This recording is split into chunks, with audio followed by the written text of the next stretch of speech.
Hi, I hope everyone's having a great day today. I want to touch on today what terms are the most important when it comes to offers. So as a buyer, as a seller, these are so important to know because we have a lot of buyers who ask us, what can I do to be more competitive in such a competitive market? The first one is obviously the first term that our sellers look for. Working on my end with a lot of sellers, I can tell you, price, of course. Everyone wants to get the right price. However, just because you have the right price doesn't mean that's the most competitive offer. And that's where contingencies come in. What are contingencies? Contingencies, I always, Mike, one of our agents, likes to explain them as if this is the starting line to the offer and this is the end, contingencies are all the hurdles in between that you have to jump over to get from one to the other.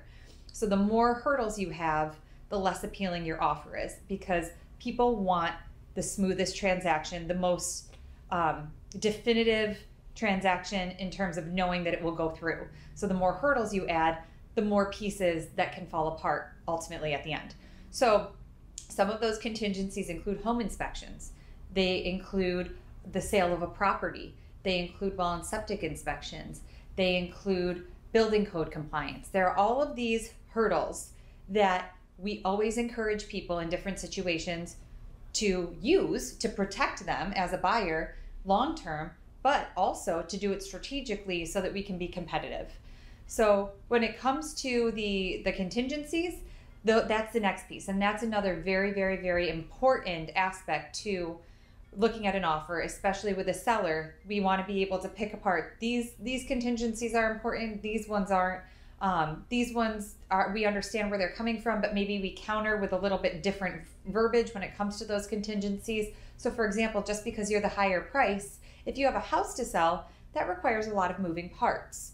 And therefore, somebody may be $5,000 less, but we know that it's more likely to go through because there's not the sale of another house. So sometimes that'll be worth it to a seller to know that it's more likely to go through, but to take a financial hit. So that's another piece.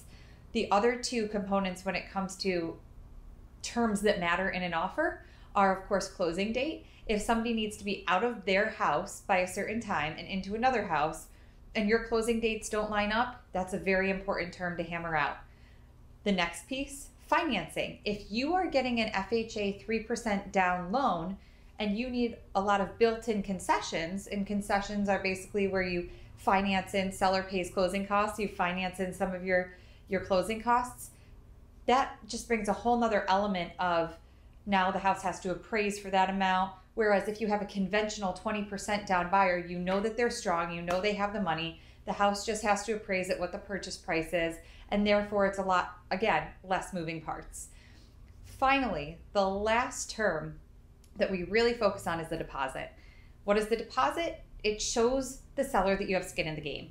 You get credited that money at closing, but it shows the seller that if you renege for any reason outside of the contract, you will forfeit that money for time off market, for the time that they could have gotten another offer that they didn't.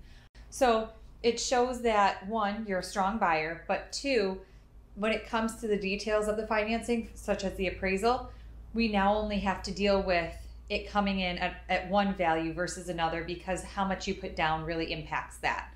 So again, it just creates or eliminates some moving parts to the financing option. And to be honest, FHA USDA loans are a little bit pickier when it comes to the condition of the house and flagging things during appraisals. So if you have a conventional loan, it alleviates that whole piece where you don't have to worry about them flagging some chipping paint or some stairs that don't have a railing. Their conventional loans are a little bit more laid back when it comes to those appraisals and the condition, because people are putting more down, so there's less risk associated. So the financing is another big piece. The last two is the closing date. Obviously, sellers want it to line up with their closing date, and sometimes offering post or pre-possession can really be a benefit if the sellers are moving into transitional housing or into a house they're purchasing. That can really make the offer significantly more appealing than others if you offer to rent back to the seller following closing. Or if you offer to move in prior to closing, if the house is vacant and you're willing to give them a little bit more to rent it 5 days before closing. So those pieces, again, will be different depending on every buyer and seller situation.